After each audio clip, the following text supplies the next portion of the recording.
Ya, baik, sesuai dengan agenda persidangan hari ini acaranya adalah masih pemeriksaan saksi ya. Sidang kasus penyalahgunaan narkotika jenis sabu dengan agenda mendengarkan keterangan saksi yang mendudukan terdakwa Mukhlis sebagai terdakwa dinilai penasihat hukum terdakwa banyak terdapat kejanggalan. Kemudian itu narkoba menurut saksi yang diduga narkoba ditemukan itu menurut saksi ada di dalam pipa paralon. Dalam sidang agenda mendengar keterangan saksi penangkapan dari Ditreskoba Polres Tarakan, penasihat hukum terdakwa Mukhlis sengaja membawa pipa paralon yang biasa digunakan untuk instalasi listrik rumah tangga di depan pengadilan. Pipa paralon tersebut digunakan sebagai alat peraga bagi Zulkifli sebagai penasihat hukum terdakwa, karena Zulkifli meragukan keterangan saksi yang mengatakan narkoba jenis sabu tersebut ditemukan dalam pipa paralon instalasi listrik.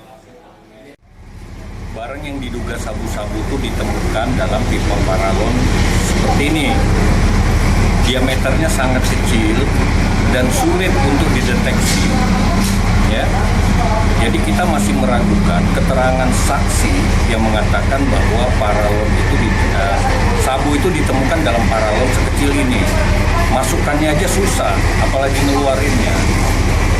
Nah, kemudian tadi dibantah oleh terdakwa Mukhlis bahwa sebelum pipa ini dicabut, ada barang bukti yang dijatuhkan terlebih dahulu. Nah, jadi kecurigaan kami semakin menguat bahwa perkara ini sangat banyak unsur rekayasanya untuk menjebak Mukhlis. Menyisakan ada pipa paralon tidak dibuka. Ini ada apa? Kok seolah-olah kepolisian tuh tahu bahwa sabu itu ada di pipa paralon sini. Ya. Nah, ini banyak yang janggal lah menurut kami dan itu akan kami tuangkan dalam bentuk nota pembelaan. Patria, salah seorang hakim anggota dalam persidangan, sempat menanyakan kepada saksi apakah pihak kepolisian melakukan pemeriksaan sidik jari di narkoba yang ditemukan.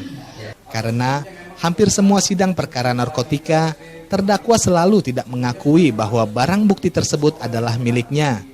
Kedepannya, Patria berharap Ditreskoba melakukan pemeriksaan sidik jari di barang bukti yang ditemukan untuk mempermudah majelis hakim menentukan putusan dan tidak terjadi lagi perdebatan antara saksi dan terdakwa. Menuntut umum juga mengarahkan seperti itu, jangan sampai kita menjadi sesat gitu.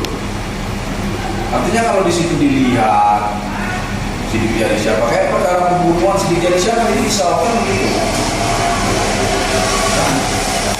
Lakukanlah pembuktian yang benar-benar. Jadi majelis juga tidak ragu dalam menjatuhkan suatu putusan. Sementara itu, penuntut umum dalam perkara ini menegaskan bahwa terdakwa telah melanggar pasal 114 ayat 1 junto pasal 132 Undang-Undang Nomor 35 Tahun 2009 tentang narkotika.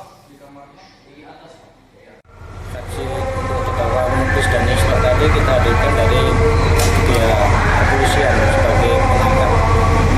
Untuk perkara ini kita dakwakan pasal 114 ayat 1 junto 132 dan kedua 112 ayat 1 junto 132. Dari Kota Tarakan, Kenneth Helmi Harahap, Kaltara TV.